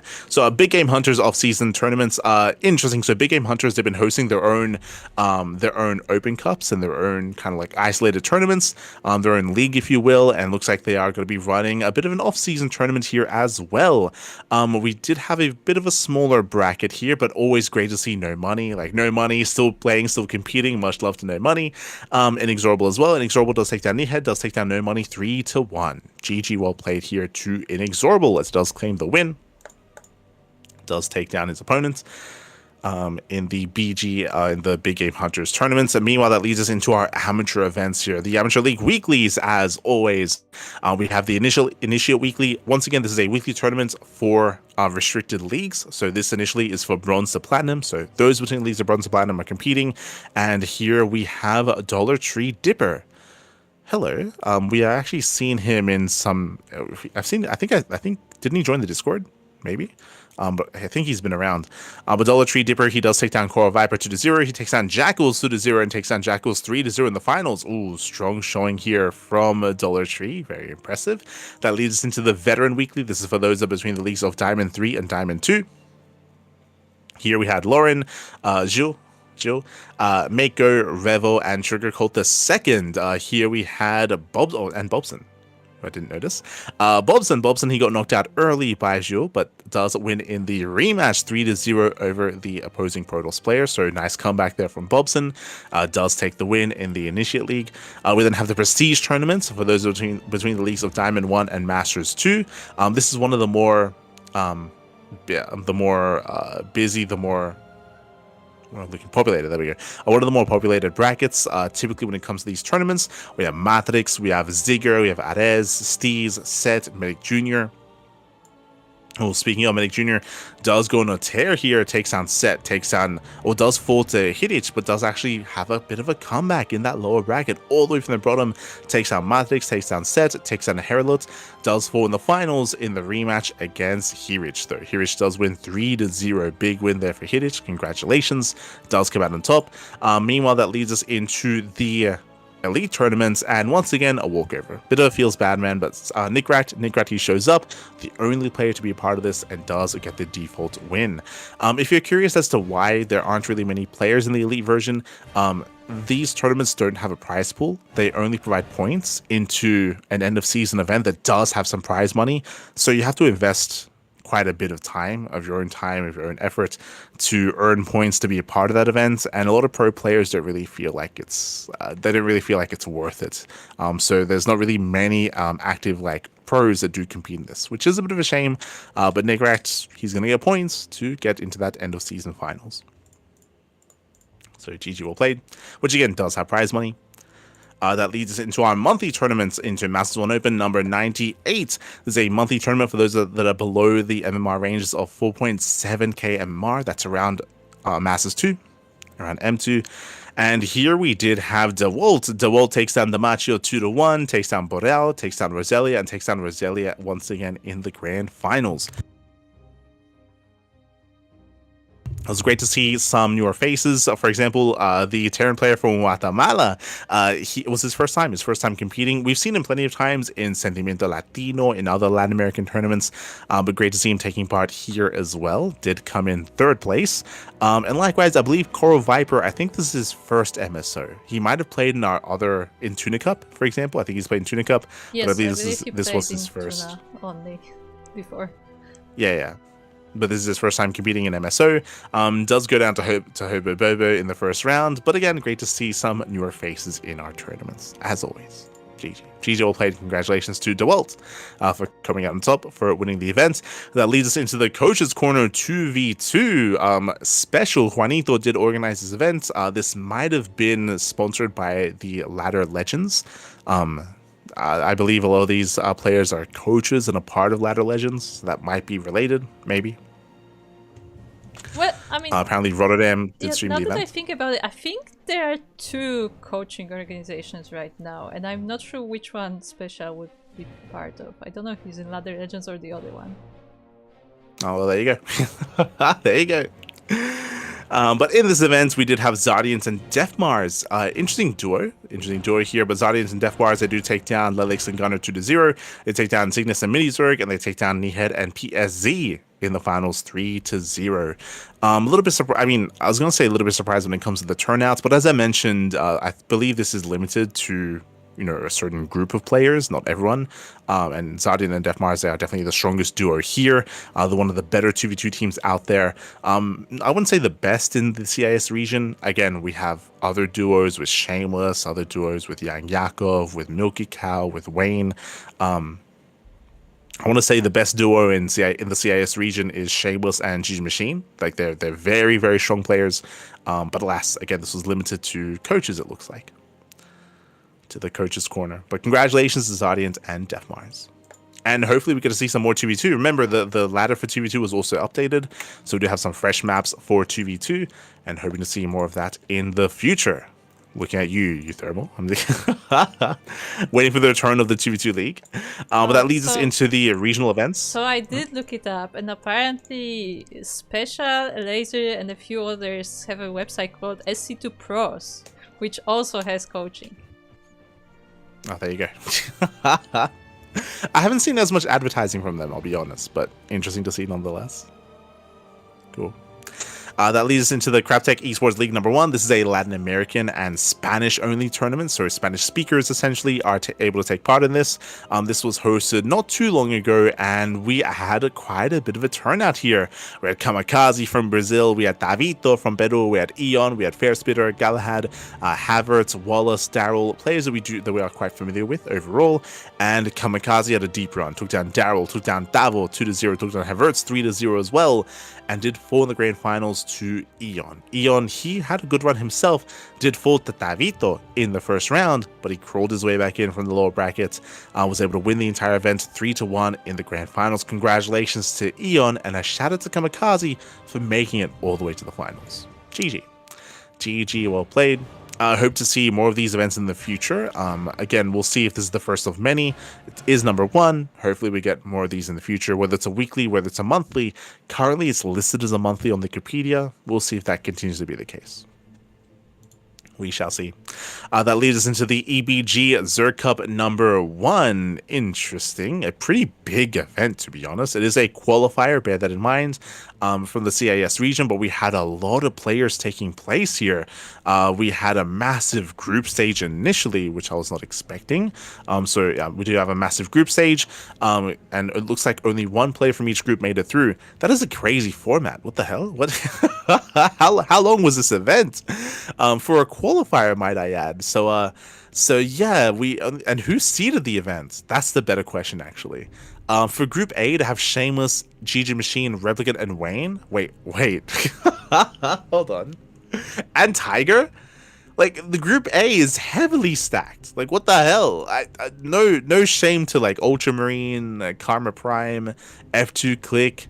Those are the only notables, really, I would say. Yeah, only those 3 players. But, yeah, the seeding was crazy here. Basically, they stacked all the pro players into Group A, essentially. Like, we have Ultramarine and Karma Prime, who are more up-and-comers, more amateur players. Like, I think they're Masters low GM. So it's kind of crazy that they stacked up Group A the way that they did. Yeah, that's kind of insane. I guess they just randomized the groups, but this is actually crazy. As I would say that all 4 players, so all 5 players in Group A, they are the best players in the tournament, 100%. In this qualifier, 100%, they're the best. Maybe you could make an argument for Tiger and Ultramarine, and Tiger and Karma Prime, but even then, I still do favor all of the players in Group A. So a heavily stacked group. Shameless comes out on top, and of course, Shameless qualifies. Shout out to Karma Prime for taking a map. Big shout out to Karma Prime. But Shameless does step away as the first player, the first player to qualify alongside Ultramarine.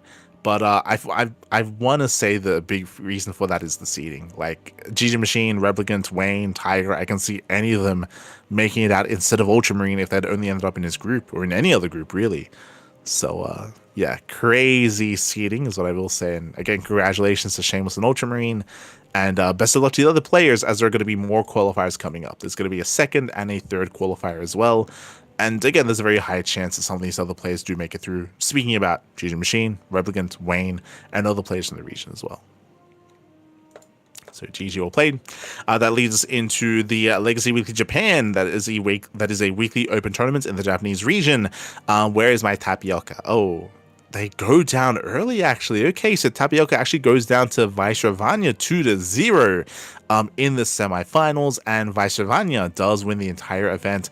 Vaishravanya is a very old school player, has been around for a long time, has won many of these, but in recent times, I feel like we've had some of these younger players like Shirayuki, like Tapioca, kind of surpass Vaishravanya. So this is a big return to form. Big return to form for our Zerg player here. Congratulations to Vaishravanya.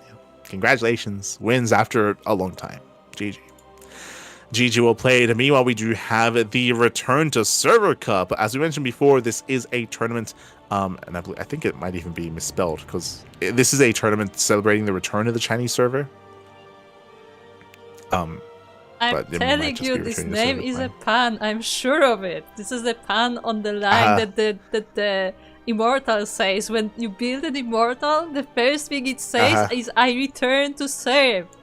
So you know, because they're It might immortal, look. because It might the be a server was reference. dead, but it's not dead, so it's immortal. It might be a reference, but it is celebrating the return of the Chinese server. It's fine. We previously, I believe, we spoke about the round robin group stage, which already wrapped up, and now we have confirmation of the playoffs. The playoffs did conclude, and we did have our champion. Quickly checking the translation. Let's have a look here. Xiaoba. Yeah, Xiaoba. Hold on. Sorry. Xiaoba. Xiaoba does win 3-1 in the finals. Congratulations. Once again, as a reminder, this is more of an amateur tournament. MMR restricted specifically for amateur players, but again, is meant to celebrate the return of the Chinese server. So congratulations to Xiaoba for winning the event. Speaking of Chinese events, we do have the weekly Open Chinese Cup, the Sunrise Cup. Sunrise Cup number 222. Here, oh, interesting. We're missing some of our notables. We're missing Nanami Chiaki. We're missing, I think that's Millennium Fox, I believe. Yep, Millennium Fox. We're missing Nanyu, though. There's no Nanyu or Nanami Chiaki, so we're missing some of the other key players, which means Young Zest had a very clean run here to the finals, was able to beat Millennium Fox 2-0. He won in the forfeit match in the semifinals, and in the grand finals, he off-raced. Again, Young Zest is the clear favorite without other competitors like Nanami Chiaki, like Nanyu, like these other big Protoss, Zerg, or Terran players did decide to off-race in the finals against Novico. And GG does win 3-2, went all the way to the ace match, of course, but does barely win in the end. Young Zest having fun off racing. Does have fun off racing in the finals. Meanwhile, I believe we finally have the conclusion of the round robin stage. No, sorry, we did that last time. We have the beginning of the playoffs of the Elpis Team League. This is a Chinese team league. This is Code A, the Code A for the Chinese team league.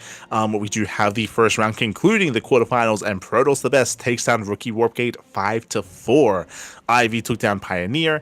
Looks like this is an WTL format. Yeah, it's WTL format. The way this works here is that if you do drop a map, then you are eliminated. If you are tied 1-1, you knock each other out. If it's a 2-0, you stay on. So Ivy 2-0'd Pioneer, stayed on. Then we saw the tied 1-1 score, so they knock each other out. That was Ivy versus... Tsukino. Oh, that's Tsukino. There you go. So they knock each other out. Then we had Alka takes down his opponent 2-0. Then we see the reverse occur. Trap did get knocked out. We had the revival match, and in the end, Protoss the Best barely does take the win, 5-4. GG, well played. As it went all the way to the ace match, to that final revive match. Again, this is the same format as WTL. And in the semis is going to be Starlight Twinkle Team 2 versus Protoss the Best. I do lean towards the Starlight Twinkle team for sure. I do lean towards them as being the favorites for the entire league, but best of luck to the remaining teams. That is going to be played out in a couple of days' time. We play that in a couple of days. That leads us into the Code S edition, into the Elpis Team League Code S. Here we go. We got the big dogs facing off PCEC against Kauda. Oh my god. And is that Nanyu? Jesus, calm down. And, oh, un momento here. Yep, Nanyu. Nanyu does all kill Kauda.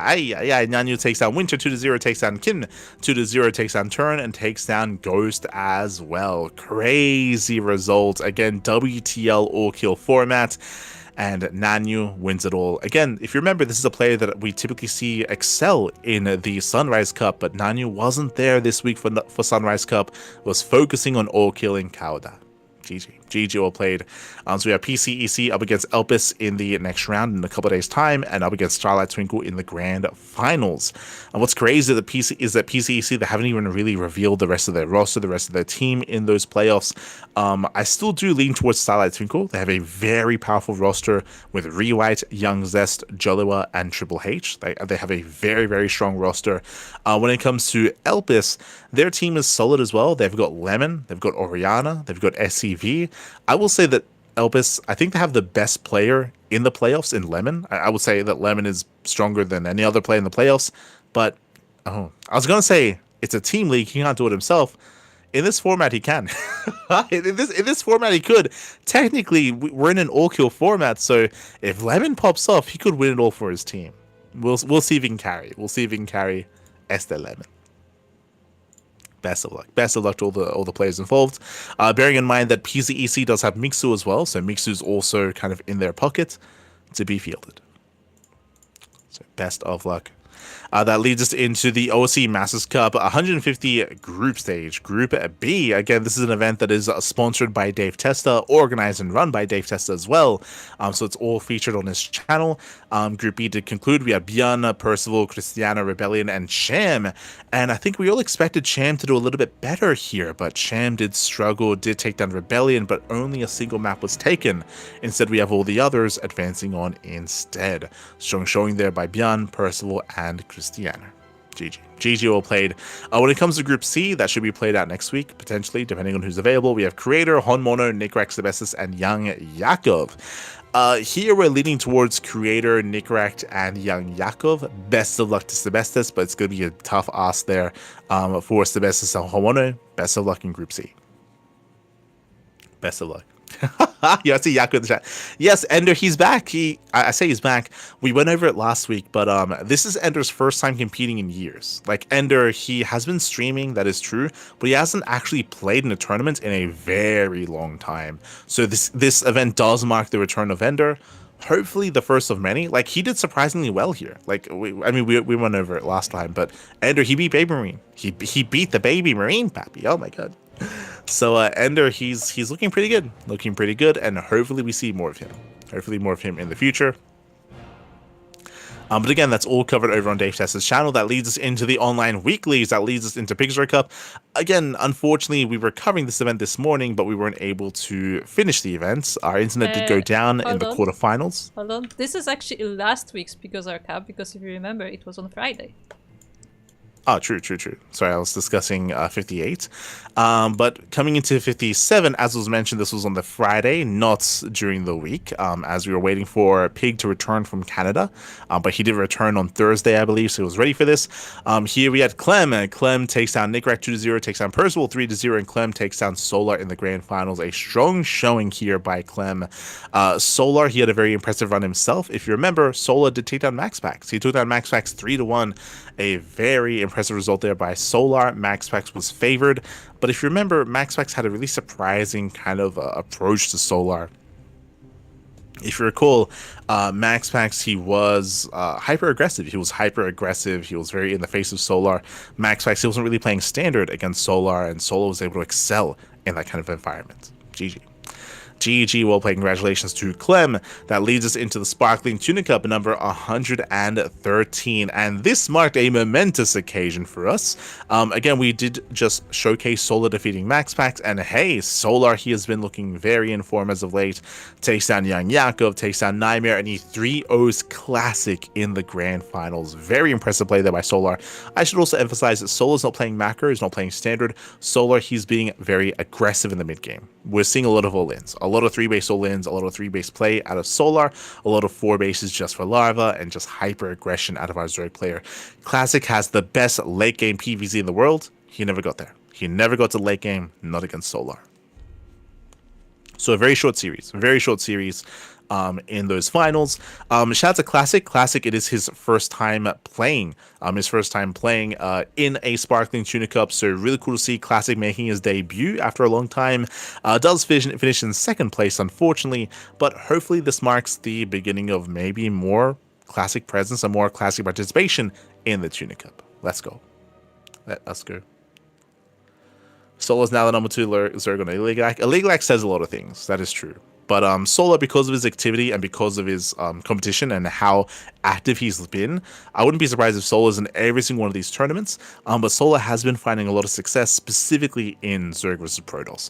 And as we mentioned, both against MaxPax and against Classic here, he's been very aggressive. He avoids the late game. He avoids that kind of max out scenario, and he's been ending the game earlier instead.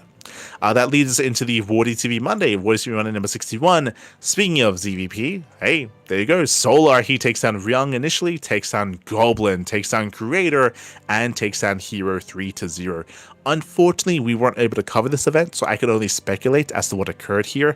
but I would imagine that the trend continues with shorter games here for Solar. I would add to that, though, that Hero typically is also a very mid-game player, so for Solar to defeat Hero in the mid-game, I feel like that is more impressive than Solar beating Classic or Max Packs, right? Where Classic and Max Packs, they're more known for their kind of like longer and later game scenarios and situations where they would deny that. For Solar to beat Hero here, I feel like is more impressive and speaks more on Solar's EVP. So GG. GG well played. Shout out to Hero. Hero did take down, Jesus, he had a crazy run himself. He 2-0'd a Laser, he 2-0'd Bjorn, he 2-1 Raynor to make it to the finals, and then of course we had Solar claiming those finals 3-0. Max Pax also knocked down early on in the tournament, and there's no Clem. Interesting, there's no Clem in this Wardy TV Monday. No Clem. That leads us into the Monday Night Weekly number 30. Oh boy. Someone earlier did speculate whether or not Clem was in Korea. If Clem is playing in Monday Night Weeklies, I don't think he's in Korea. Like that's like that is a D-Gen tournament. So I'm not so sure if that's the case, but I have no confirmation, or maybe he went to Korea a little bit later in the week. Is possible. For now, Clem, he takes down Mute 2-1, takes down Shameless, Mute to take a map. Let's go. Bjorn knocks down Clem in the upper bracket semifinals. Bjorn in that PVT does take down Clem, takes down Max Pax 2-1 as well. Very impressive. Clem actually was eliminated by Max Pax in the best of 1 in that lower bracket, but then Max Pax wins in the rematch. He does win 3-1 in the best of 5 and then 2-0 in the best of 3 reset match. So GG well played, Max Pax. He does win the event in the end, but Bjorn had a very impressive performance here, defeating Clem and Max Pax initially as well, also showcasing his TVP. Very impressive. GG. GG will play. That leads us into the Pixar Cup number 58. This was this morning's tournament. As I mentioned before, we were covering this event, but we weren't able to conclude the event as the incident did go down. We should be listed there. For some reason, we're not. SMH my head when it comes to the streams. But alas, Clem, he takes down Milky Cow, takes down Percival. We actually, our internet disconnected in the middle of Percival versus Bjorn, so a bit of a feels bad man went down in the ace match. But Clem takes down Percival, and Clem takes down Hero 3-2 in the grand finals. Went all the way to the ace match. GG well played. GG well played here to Clem, as it does claim his win over Hero. And that leads us into the Wardy TV Korean Royale Season 4. This event has been running for quite some time, and it's still a very long group stage. It is round robin groups, and fun fact, it is going to be continuing tomorrow, later on. Hold on. Let us double check. At a later date, in 2 days' time, apparently. Okay, so in 2 days' time should be when this event continues. 3 days time even, so it's gonna take a while. It's an event that's been ongoing. It's a little bit messy here, but the group stage will eventually conclude. And when it comes to the event itself here, we do have Solar at the top of his standings, at the top of his group. We have Zaun, Raynor, Nightmare, Cure, Percival, and Ryung. I did hear there was a surprising results. Percival, that's it. So yesterday, Percival did defeat Raynor 2-1. I remember that was a big upset that people were hyped about. So really impressive play there by Percival, taking down Raynor. Zaun defeated Raynor as well. Raynor did defeat Nightmare, but again, it's been a shaky group here for Raynor, and by no means is he confirmed to make it through the group stage. Coming into this event, I lean towards Solar, Raynor, and Cure, but Zaun has been popping off. Nightmare is doing well for himself. Cure's been struggling. Percival and Ryung a little bit more further down. Raynor's been struggling. So yeah, this group can still end almost any way, and there's still 3 more matches to go. 3 more Solar matches. When it comes to Group B, we have Hero, Creator, Classic, Shin, Rogue, Bjorn, and Gumiho. Gumiho has been very inactive, so we expected Gumiho to struggle in this group. We were expecting some greater results from Classic, but he has yet to drop a series. There's still so many more matches to go, so many more matches to come. Classic barely has played any of his games. Hero still has a lot of matches missing as well, so there's still a lot to kind of get through here. I was expecting Hero, Classic, and Bjorn to excel, but it's still a very stacked group. Very, very stacked. Best of luck to all the players, of course, as this will lead into the playoffs scheduled to begin in a week's time. Playoffs should be in a week, and again, in 3 days, we should have the remainder of this group. Oh boy. So GG all played. Best of luck to all the other competitors here in the Wardy TV Korean Royale. When it comes to our coverage, we should be casting the RSL, the Revival StarCraft League. That'll be tomorrow, and it'll be for the rest of the week, the rest of the entire week. I did mention previously that we weren't able to finish Picture Cup, so we're most likely going to get the replays and have a replay cast at a later date. Yet to be confirmed. We still have to get the replays themselves. So most likely over the weekend or one of these days, we'll be getting our hands on those replays. Speaking of replays, Wardy TV Monday number 61, we're also going to be covering that via replays tomorrow as well. So we're going to be catching up on some of these weekly cups. And again, RSL for the next 4 days time. 4 days of RSL. And Kung Fu Cup is also going to be next week. We already kind of discussed the results a little bit here, but we have the replays, we have those matches, and we'll be going over them starting November 24th. November 24th, moving forward. So GG. GG well played. Again, a bit of a leaner week when it comes to tournament results, but there was a lot to discuss when it comes to the EWC event, the EWC docu-series, when it comes to the StarCraft AMA for the miniatures game. Again, really exciting, really ambitious, but as I mentioned, I do have my concerns about the longevity and about the release and about the miniatures game itself. I do hope they do well. I do hope they're able to be successful, but it's not easy. It's not easy at all to kind of break into the miniature scene, to break into the wargaming scene. It's going to be a tough ask. I do think they're going to be heavily reliant on Blizzard promoting the game, on Blizzard pushing, promoting, and supporting the game itself, specifically marketing-wise. If they fail to do so, then the game is going to struggle. So again, Blizzard, they do have a lot of marketing behind them. They do have a lot of resources behind them, Microsoft, Blizzard specifically. So I do wish them the best. I do hope they're able to bring it to the forefront, to bring it to people's attention, and potentially making it a successful miniatures game. Best of luck. Best of luck to all those involved. When it comes to the rest of the week, again, exclamation mark sign up list in the chat. We do have a sign up list available here, and this week we do have the return of SC Evo. Oh my god, my apologies, I missed this, but StarCraft Evolution is going to be returning in a couple of days' time. I believe they're still working on their own. They're still working on their own patch. They're still working on their own updates. So we'll see how the league does pan out, but really cool to see the return of the weeklies or the bi-weeklies. Likewise, we have the Wardy TV Monday Night weeklies, and all the other open cups as well that we're going to be involved in, that we're going to be a part of. Otherwise, thanks for watching. Thanks for tuning in. Very quickly as well, if you want to support us, you can do so via Patreon, exclamation mark Patreon in the chat. We actually just got a couple of new patrons earlier today, so thank you so much to all the support that we're getting. Again, all the Patreons, all the money that we make there goes towards our tournaments. As you can see, we do host 3 events on a regular basis. We have the Sparkling Tunic Cup, we have Master Sword Open, and Sea Duckling Open as well. It's all funded via Patreon, and you can help us grow the events via Patreon as well, to help us have monthly finals be a part of the regular circuit in 2026. So you can help us out. Very quickly, when it comes to Tunic Cup this week, there is going to be no open Tunic Cup this upcoming week. Instead, we're going to have some seeding matches in preparation for the November finals. November finals are going to be on the 30th of November, the very final day of November. That's going to be when our finals take place. And again, next week, we're going to have some specific qualifying matches to be a part of that, because we have a 3-way tie. We have a 3-way tie for the November finals, and we're going to be breaking that tie this upcoming week. Let's go. Let us go. So again, that should be scheduled for the 25th, or the 25th of November on Tuesday. That should be when that is organized. Otherwise, we're going to be wrapping up. Welcome to the new Patreons. Yes, exactly. But otherwise, thanks for watching. Thanks for tuning in. Again, I do highly recommend checking out the beginning of the broadcast when we were discussing the Esports World Cup docu-series and discussing the Miniatures AMA, and of course all the other news of the week. When it comes to next week's broadcast outside of the Open Cups, we are going to be discussing the new Cyril video. Cyril, he did release an analysis video of his classic series.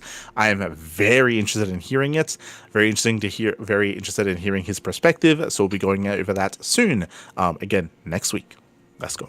Otherwise, thanks for watching, thanks for tuning in, and we'll see you guys tomorrow for the replay cast of the Wardy TV Monday, and we'll see you tomorrow for the beginning of the playoffs of the RSL.